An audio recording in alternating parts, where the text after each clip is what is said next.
Hello, everyone. It is McGeorge Alumni Night on the Legal Geeks for us to discuss episodes 3 and 4 of The Falcon and the Winter Soldier.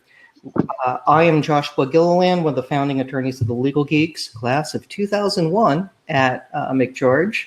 And with me is Sylvia Rosa. Sylvia, I won't say you're here unless you want to, but... Class of 2017, it's not that bad.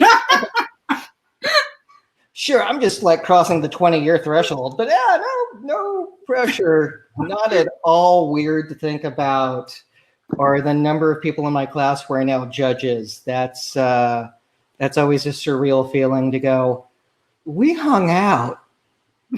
Yeah. We were, I mean, still friends, but it's just like, I remember you at Oktoberfest. You know, it's a weird, very weird feeling. To go, Your Honor, to close friends who worked very hard to get where they are in this world. So it's actually quite, all of those who have gotten there have earned it. And with that, let's start talking about episode 3. Sylvia, you're Captain America aficionado. You appreciate the finer things in this world. What did you think of episode 3? For the power broker? I was fine with episode 3 until our new Captain America decided to make himself a super soldier and use the shield to, commit murder, essentially. However, I will say this. Hats off to the director of that episode, because that shot at the end with the shield and the blood run and just like coming from the bottom up, not liking Captain America, whatever, or this Captain America, but that shot was a pretty sick shot. I haven't read every Captain America ever, so I want to highlight that. There are decades that I haven't read. Same. What it reminded me of was a story from the 80s where Cap is Steve Rogers, and the first Union Jack, who was a very old man, had to confront his brother, who had become Baron Blood, a vampire. And that concludes with Captain America having to behead Baron Blood in order to kill the vampire. And so it was using the shield to take off his head. And that was very reminiscent, except this was just a very bad human being who should have been arrested, not summary execution. But we'll finish with the legal defenses there. So I've been thinking a lot about the GRC, for the Global Repatriation Act, and their mantra, reset, restore, rebuild. And I mean, like, the treaties that would need to be in place are radically complex. And it also raised the issue that are the people in the camps those who returned, or are they the people who survived and were somehow displaced by those who returned? And by the time of episode 4, we have learned that the camps are for people who survived the snap and were working in different places, kind of like open border work permits. And when post-blip, people come back, they're suddenly displaced, which seems to be a very Eastern Europe problem. And it goes against what we saw in Spider-Man Far From Home, where Aunt May shows up in her apartment and other people are living there. So for me, it doesn't make sense that those who survive would be the ones who are displaced.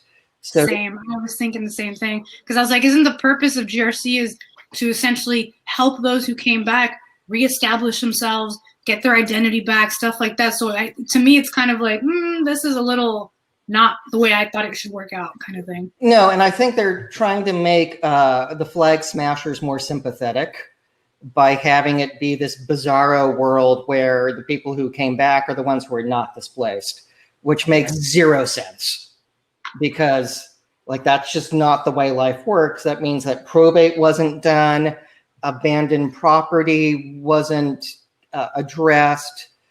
Like, that's just, I mean, that means that the world was like a weird wasteland, and like things just weren't taking place, which, again, I think that goes to the issue of the writers trying to have it both ways. Do you make the flag smashers sound like crazy MAGA people, or do you make them sound like crazy Antifa people? And they're trying to do both. And it's like, pick a lane. Like, you can't have them be in both camps simultaneously. You make them fit the way that makes the most sense. And I don't think what they're doing makes any sense from a legal perspective. If half the planet dies and the world moves on, and then they come back 5 years later, and it's the returned who displace those who survived. That's, again, I think it's very legally, that wouldn't make legal sense.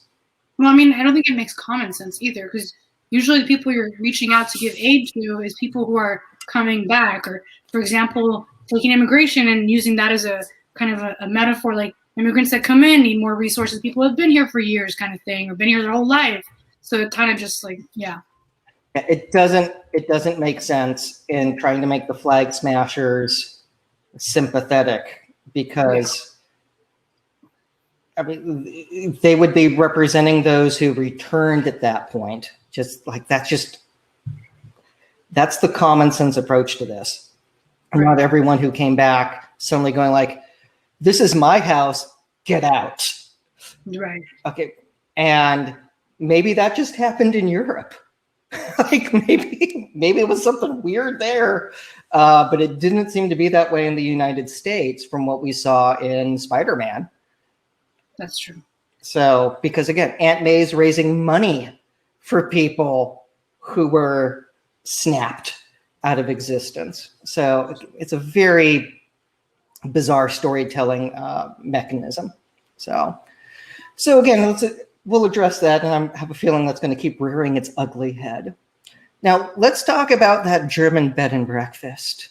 There's a no-knock warrant as they just go in to arrest the basically accessories after the fact, or maybe they are active terrorists with their cyber cafe to exact cyber crimes. Sylvia, could you walk us through what's required for a no-knock warrant? No. Not right now. I don't know it off the top of my head. I'm not gonna lie. Okay. Sit here and make it up, but I don't know. Yeah, there's all kinds of exceptions to it, but exigent circumstances, someone's life is in danger. There has to be a reasonable fear that evidence is being destroyed, that kind of thing. Those are the kind of the ones that I know off the top of my head, because I feel like those are the ones that are used the most. And I agree. And again, last week with John Oliver did a really nice summary of these in one of the episodes this year, because there have been horrible things that have happened with no-knock warrants. Yeah. And radically arming police. And this is one of those situations where we see them do a no-knock warrant, but you don't see flash grenades. Like, there's no like over-the-top type of international police force going in and flashbangs and all of that. It looks like very standard, reasonable use of force. Spitting in John Walker's face is just disgusting and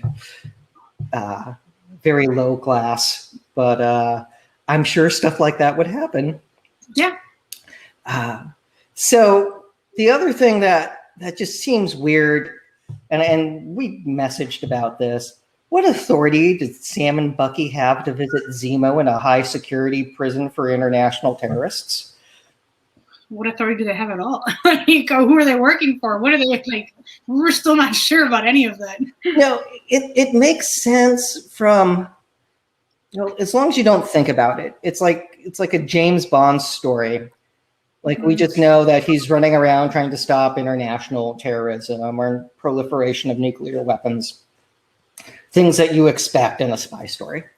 And this does seem very pro forma for that. But the fact that you have Team Sam and Bucky and Team Cap and Battlestar, and they're both are working for the United States government, that's just weird. It is, in the fact that they're also free agents, but they still have that C-130 on call. It's just... When they're not working together, but they're working on the same mission. It's, yeah. Yeah, it's like, pick one. Are they rogue or are they not? And again, this just goes to writing and hoping that we don't think about it too deeply. But it's just, why do that? My brother and I messaged about this extensively, and neither one of us liked that Zemo doing a prison break.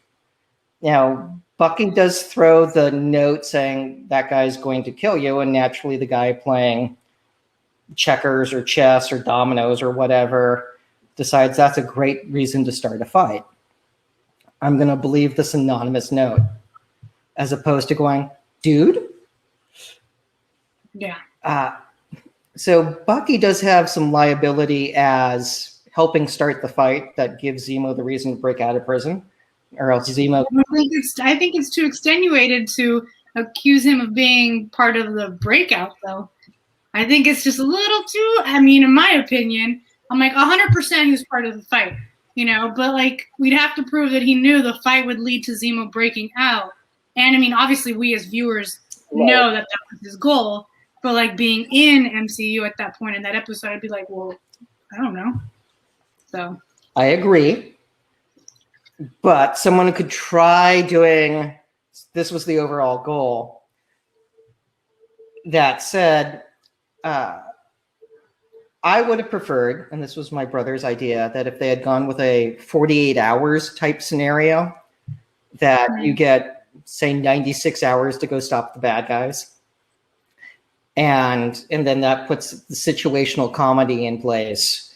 And that way we don't have Sam and Bucky being a party to breaking out an international terrorist who's murdered people. So that would have been my wish. But what do I know? Just a lawyer who writes these comics and TV shows. So did you have any thoughts on whether Sam would be an accessory after the fact? Because he... I don't know. One, he was against it from the get-go. He made it very clear. He was not okay with it, and so I don't know. And then, is he harboring a fugitive? Like, because at the end of the day, I think Zemo's harboring them because Zemo has the resources and the money and the food and the drinks and the transportation, and so I mean, I don't know. It does make for easier storytelling just from a resource management perspective. Yeah.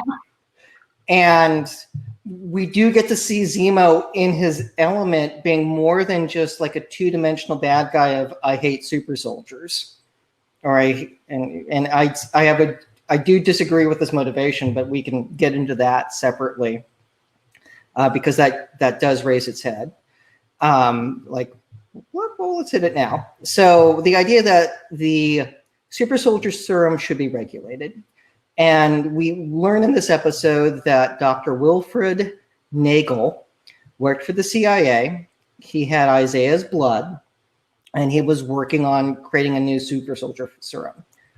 He gets snapped, comes back 5 years later, the world's moved on without him, and he goes to Mandapore and hooks up with the power broker and is making the sauce.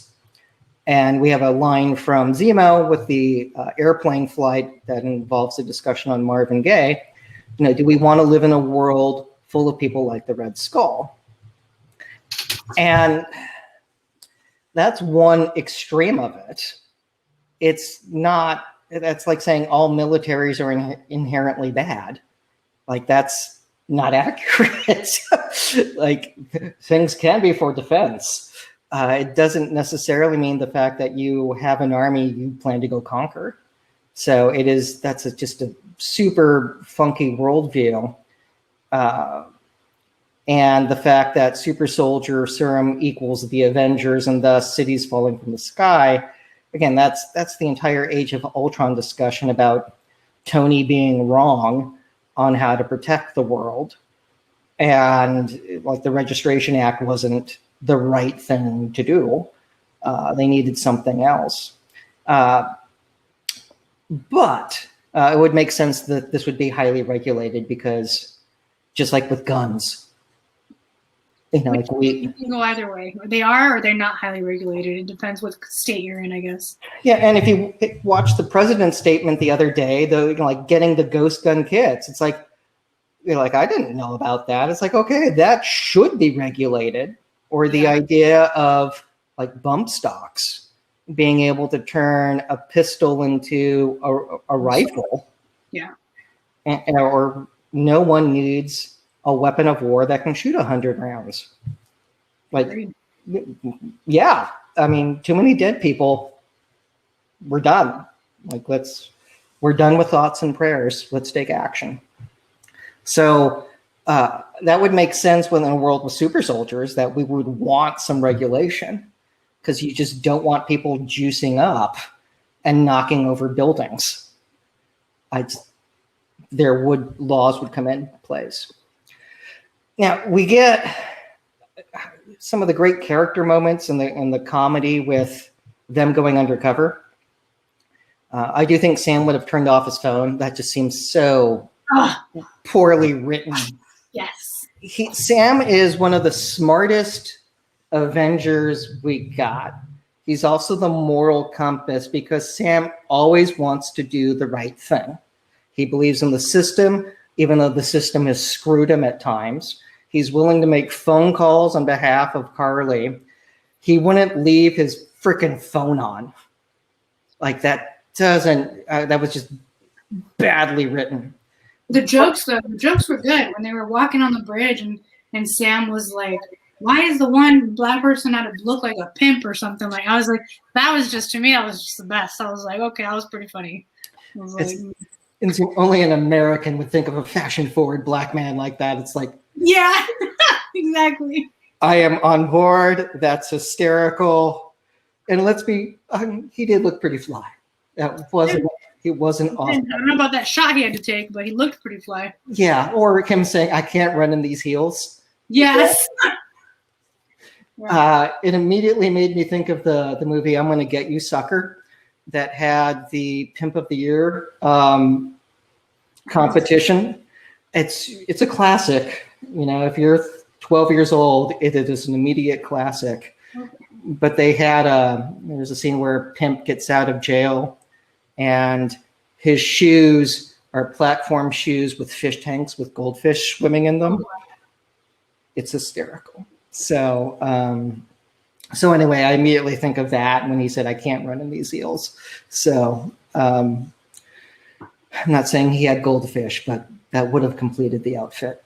So we get some weird things taking place here. So we have Selby get shot when she decides to execute our heroes and one villain. That raises the defense of others. Can you walk us through how that works, defense of others? Are we calling Zemo a villain? I don't know if he's a villain anymore. No. So obviously her saving them is legit, as she did. Their life was definitely in danger. They were pretty much a green light on them, essentially, for lack of better terms. And it was like everyone in I forgot how to say that name. Mandapore. Everyone in Mandapore was after him. It was like a reward, and people were actively shooting at them as they're running away. So technically, Sharon Carter was saving Sam, Bucky, and Zemo. So it's defense of others is you have to have a reasonable belief that there is a threat to their life of the other person or yourself, essentially. So that was more than reasonable. There were bullets flying. The guys were running. Yeah. And again, one's in platform shoes, and he can't run as fast as you usually can fly. So makes total sense. We have to talk about Zemo being a villain. Yeah. So I mean, big picture, fine, he's a villain, but I mean, he's helping in this series, so I don't know. They're breaking the mold. Yeah. And which is why I would have preferred the 48 hours type premise. And they're kind of doing it, even though he's sprung them from jail. It's a weird mix, but here's somebody who's not bad for the sake of being bad. He's one of the only villains who was purely effective at the goal he wanted to achieve. Zemo won at the end of Civil War, despite the fact he's in a prison cell. And that actually makes the world a worse place because of it, by destroying the Avengers. Because Zemo's dancing. Did you see that scene? Yeah, and there's the extended cut. I know! My husband told me about it. I died. I was like, apparently everyone, Marvel fans and everyone really loved the Zemo dancing, so they just like put out an extended version of it. The actor said he improvised it, and he truly knows the white man overbite. And again, it's the dance of my people. I'm familiar with it as well. So, but yeah, he shows. That's just awesome. Again, the little finger wave at the end, the clap. Yeah, it's perfection. And the fact I saw somebody on social media say that there was some assistant director demanding every scrap of footage of Zemo dancing so they could put that together. And it's on a loop for an hour. Yeah. And so have that as your background. So that raises interesting questions about Sharon, because between this episode and the next episode, there's a lot of evidence to support she's the power broker, and there's evidence to dissuade that belief. And let's talk about both. So let's start on the 4 category. So she's running stolen art. She's having giant parties in her place. At the end of the fight in episode 3, we see that she has a driver that shows up to get her. When we see her on the phone with Sam in episode 4, she's walking past all these goons with heavy artillery, and she's just walking by them like she's the one in charge. And she has a spy satellite. Like, that's a lot of resources for someone who's just dealing art. So the questions that come up with, how long's the power broker been in power, in operation? And, did she sit down and write a criminal business plan of what she wanted to do? And she's so embittered about not getting pardoned that she decides to go rogue like that and start selling super soldier serum. It would also make sense for the Nagel connection that the ex-CIA scientist finds the ex-CIA officer and goes to work for her. That's a good point. I didn't think about that connection, yeah. But the thing that discredits that is when Sharon enters the lab, they see each other, and he doesn't act like he knows her, and she doesn't react either to him. So that... Well, could it be her playing the role? But as far as his part, maybe he's only worked with the power broker via telephone or via, electronic communication, and doesn't actually know who the power broker is in person, kind of thing. Could be. And that would make sense to put in different compartments your business plan. Yeah. However, if that was the case, she's a really reckless criminal supervillain, because she's helping the heroes to put her own source in radical danger. That's true. And that gets her source killed. Yeah. So, and not only that, if she put out the hit on Bucky, Sam, and Zemo, again, she's created the risk. And she then goes on a giant murder spree, killing the guys that she's hired, which is just weird. Now, the fight is awesome. It's in daylight. Whatever stunt double they had, they did a great job of not showing her face.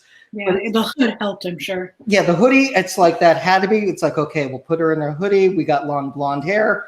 Go. Yeah. But it's a daylight fight. Like Agents of S.H.I.E.L.D. was always scared of that.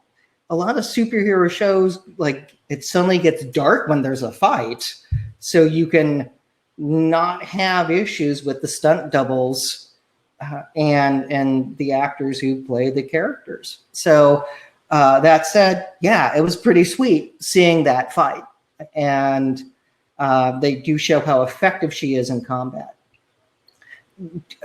I think it could go either way, even though I do think she is the power broker. What's your feeling on it? Wouldn't that make her a villain? For this series, at least? Yeah, I would. It would. I'm wondering if they would go that route, though. I mean, this is like a pretty, like, I think throughout the entire Captain America series and just Marvel has been a very important, S.H.I.E.L.D.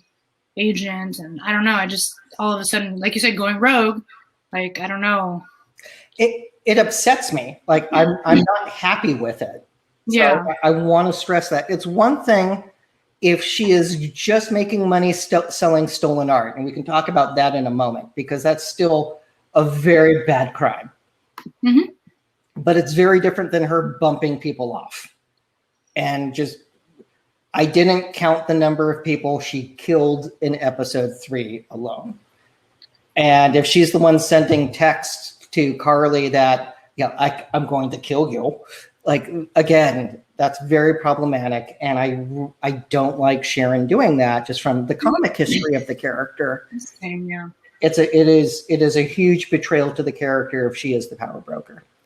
So if she is the power broker, what she's doing is really weird because of the risks that she did to her own criminal enterprise. Like, why not throw the boys off?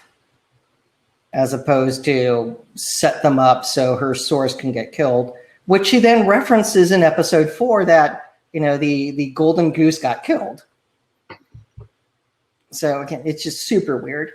But let's talk about stolen art. So we do have laws that get into the issue of stolen property, and that never gives title to said art, clear title. So if somebody steals art and then sells it,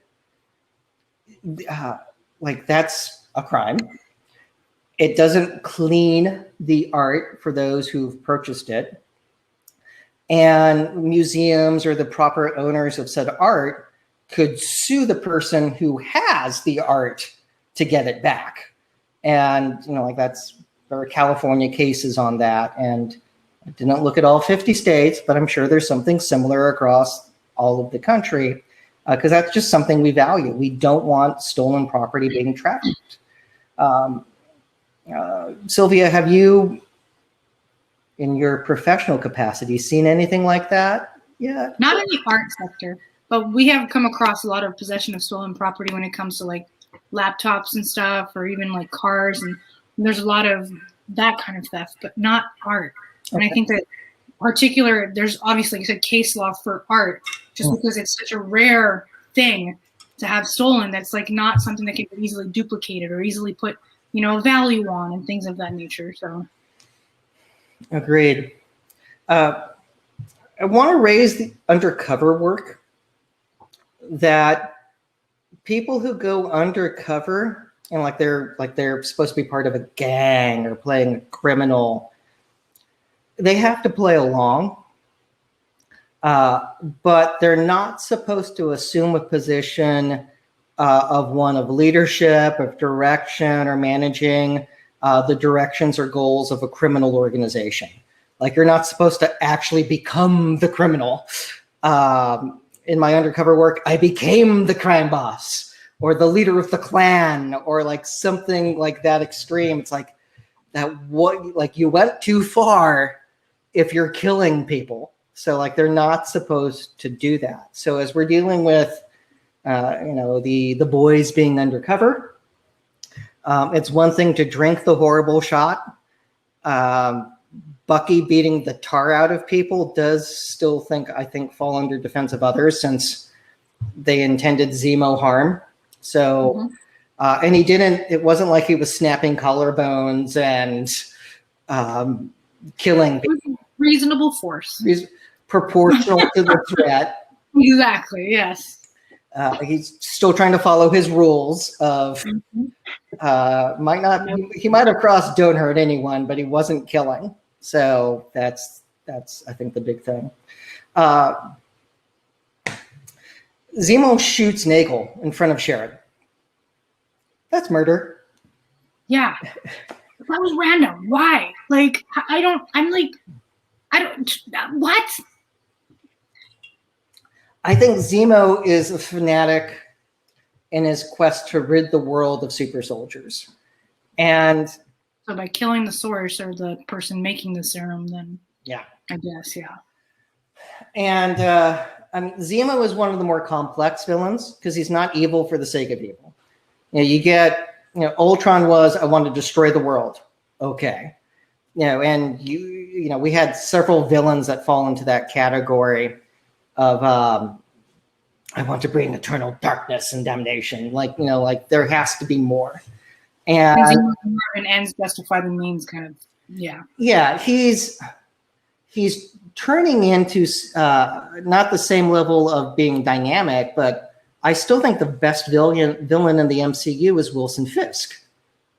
Because, in Daredevil, it's aggressive urban renewal of I want to make the world a better place. Almost a Robin Hood complex. Yeah, and it's different because it's like horrific gentrification, and he's willing to blow up city blocks and do all these horrible things, but he's thinking in terms of I want, the city to be a better place. And he's complex with it. It's not evil for the sake of being evil. And Zemo falls into a strange category as we start listening to him more in this episode and episode 4 with, comments like the desire to become superhuman cannot be separated from supremacist ideals. And I don't fully agree with that, but, his analysis of Carly is starting to sound correct. But you get different, Sam's reaction to Carly is, he wants to confront her and he says things, the world's not a better place if you're killing people, it's just different. And her making comments of, they are roadblocks on my journey, which again is making her sound like super villain. Yeah. Again, very much a supremacist. Like that's the type of thing Klan members say. It's the type of things that Nazis said. And she's falling into that camp too. It's almost as if Sam was like, I know inside of Carly, like I know you're human. I know this is not, this is not what you want to do, come back to this, come back to the good side. Or I think and I thought his approach was very de-escalation kind, and I thought it was a good. It's the reason why Steve gave Sam the shield. But he didn't keep it, so irrelevant. Yeah, well, that's again maybe I'm gonna be on Bucky's side here. He didn't keep it.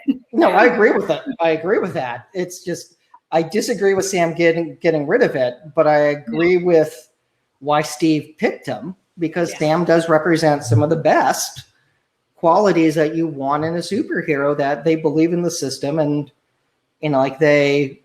Like even for someone who's like getting screwed with a bank loan, he's still the good guy. And again, his reaction to that's probably thinking in terms of, I'm going to call Pepper and we're going to lawyer up and we're going to solve this real quick. And because again, as a lawyer, if a winged Avenger called for help, probably going to take that pro bono to go like, what the hell is wrong with you, dude? Like, they just saved the planet. And you're going to throw that crap in his face? No, no, no, no, no. And again, strongly worded letter time, and we're going to fix this. Sam's in that camp. He just hasn't sought counsel yet because he's trying to save the world. So, yeah. Now we get into the fights in this are great. And we get the issue with the Dora Milaje. And I hope I'm pronouncing that correctly. With them saying our jurisdiction is everywhere. What was your reaction to that? I was like, no, that's not true. I was like, I can't even practice everywhere. So no, you don't have jurisdiction everywhere. Like, no. I can't have SPD go to Placer County or Sacramento Police Department, go to Placer County and be like, hey, arrest this criminal who committed a crime against me as a victim. Only because I know you Sac PD officers. No, your jurisdiction is where your jurisdiction is. I can't go to Texas and prosecute a crime. I can't prosecute anything in the MCU. Like, yeah, exactly. Yeah, we're only licensed in California. Like, yeah. That's why we have rules. Now, I don't know if they're supposed to be kind of like a counterpoint to, Captain America literally playing world police at this point. Yeah, that's what he's doing, 100%. Yeah, so there's, and again, he's very much the ugly American at this point. So there's, it's like, I'm more on the Wakandan side of things just because they generally are on the right side of history, but agreed. Yeah, but this is, Walker trying to live up to Steve Rogers is not going well. I'm also okay with the Wakandans kicking John Walker's ass. Like, let's be real. Like, it's just like, you're a little bit full of yourself right now. So let's have these people who are not superhumans show you what a real fight is, bro. Yeah, because he's standing brute force, not necessarily skill. Or well, again, they have more advanced technology and fighting styles different than what he's used to.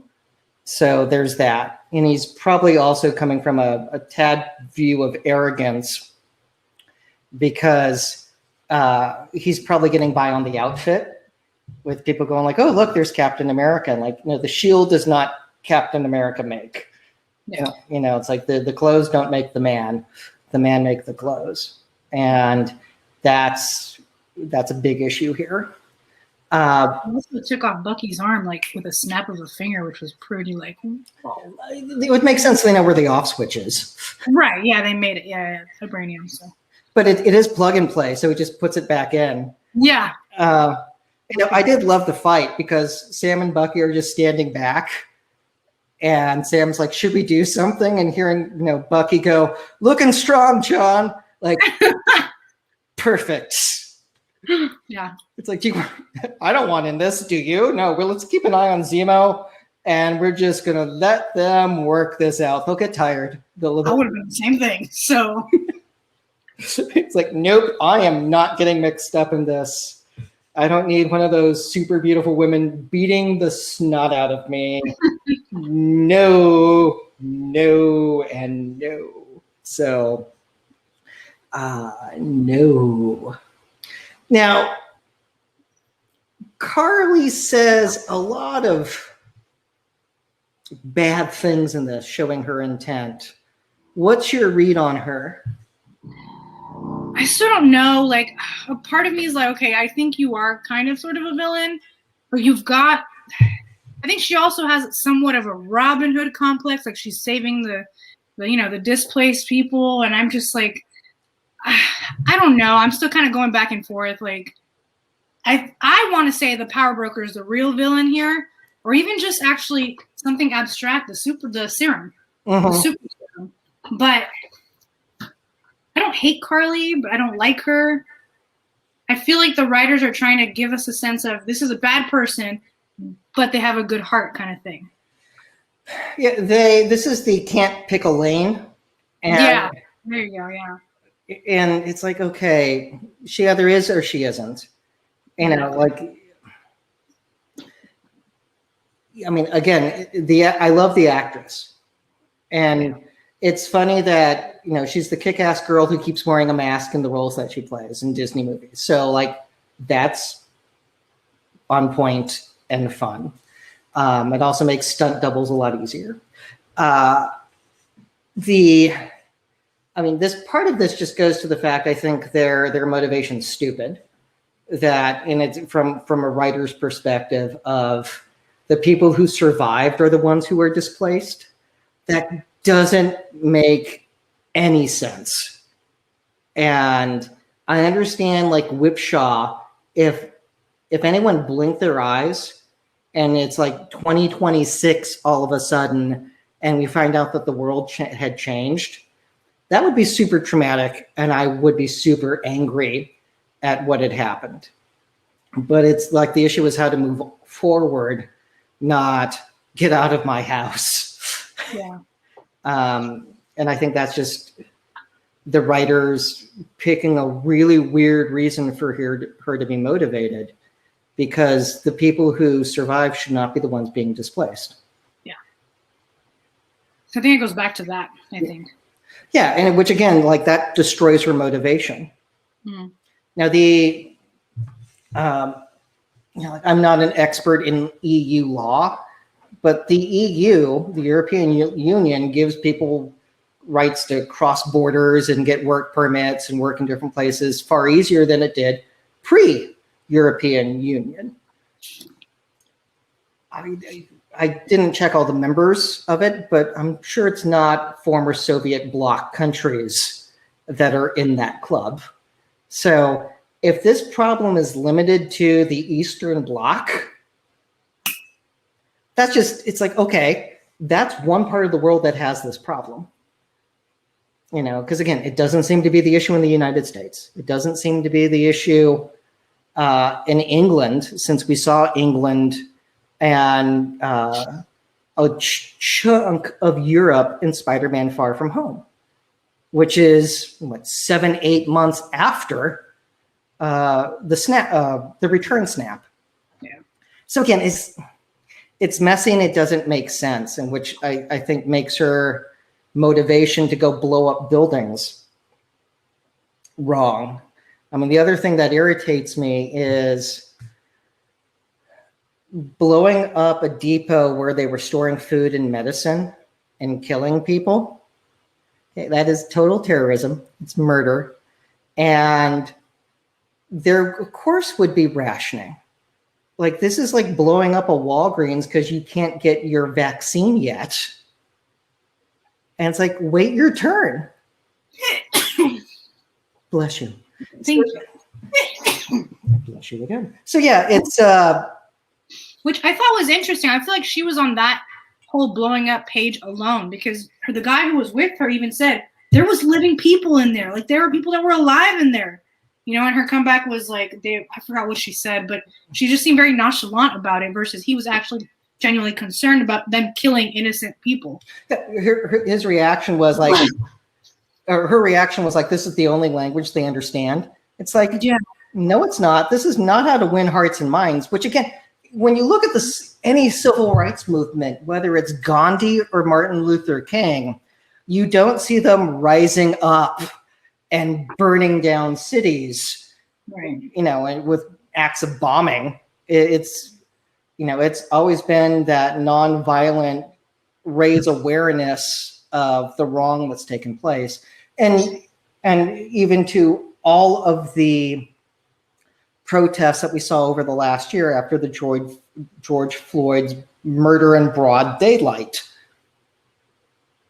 And there's a reason we have a trial going on, because that offends our sense of justice, and why people across the country protested, because they were very, very upset because of this inhuman racist behavior. And so again, she's missing the point of how to raise awareness for what's taking place in her part of the world. Let's moving on from her. She then calls Sarah and threatens Sarah and her kids. Yeah, she gets Sam's family involved. Which again, that's a great way to get Sam not on your side. Yeah. Because it would have been one thing if she just called and said, I don't know if John Walker is following your brother or not, but I want to talk to him without, having to have a fight. Like that would have been a very different conversation. But as soon as she, turned it into a threat, it's just like, how do we find you sympathetic if you're willing to kill kids? Yeah.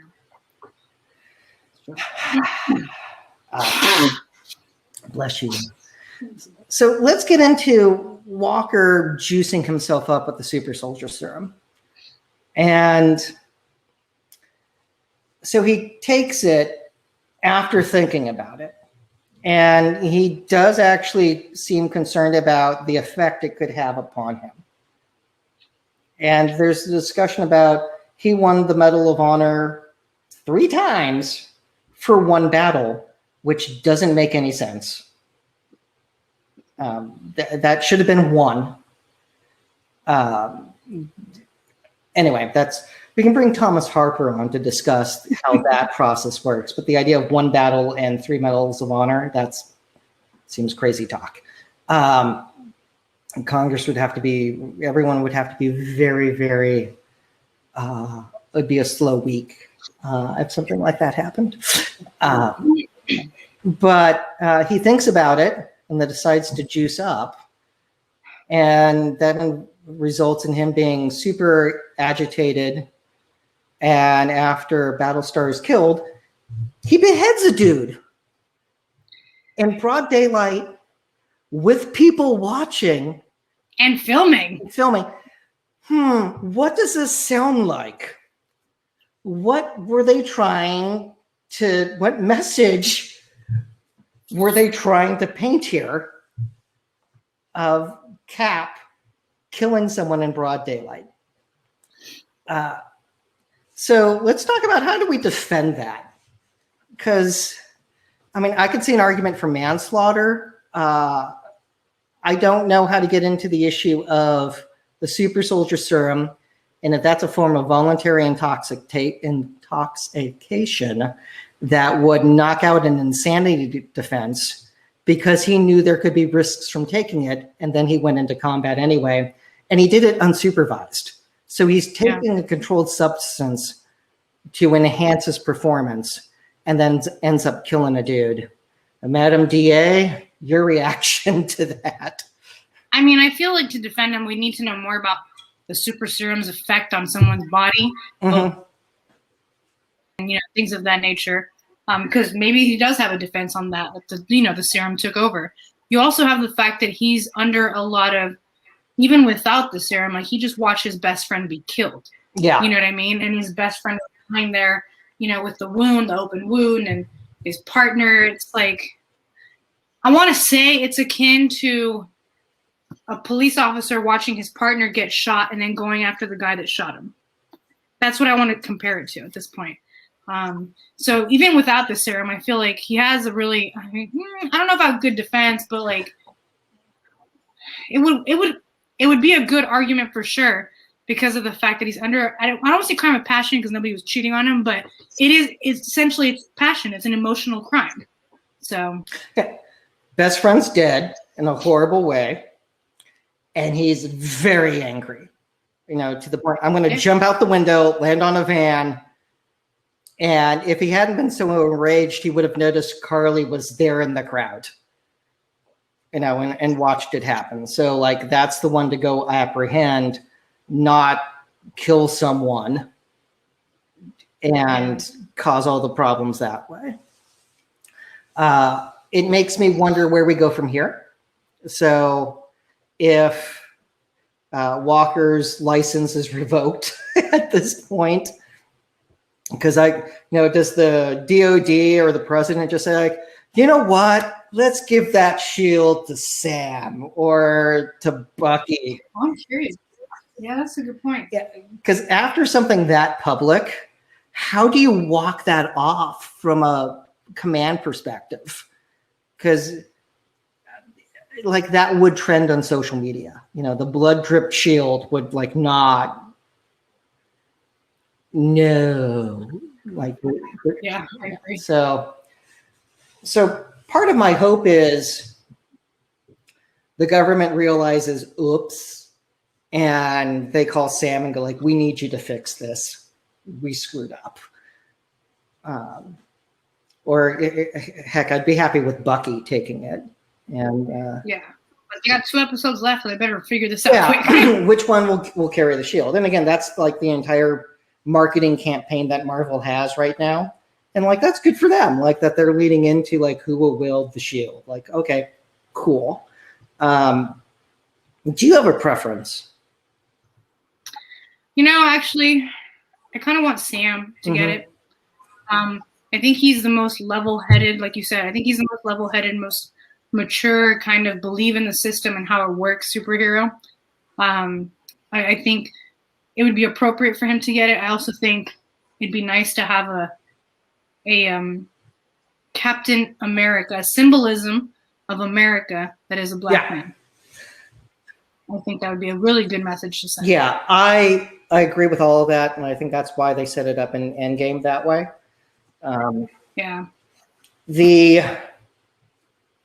I'd be happy with either, because like both have carried it, and both were Captain America in the comics, and I love both characters as Captain America because they both rose to the challenge of being the icon and trying to be the person people aspire to be and fight the threats that can harm people. And so like that's the essence of Captain America.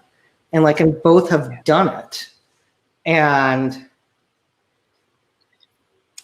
Sam represents all of that from his entire character. Bucky can represent it from a redemption arc because, I mean, again, he is the World War II vet who knows what it's like to go punch a Nazi. So we value that. He also has the trauma of like, this was everything bad that I did, and I want to atone for what I did. So like, I get that as well. But I do, for the world that we live in, Sam makes more sense right now. Yeah, definitely. So, but I would be happy with either. I love both characters.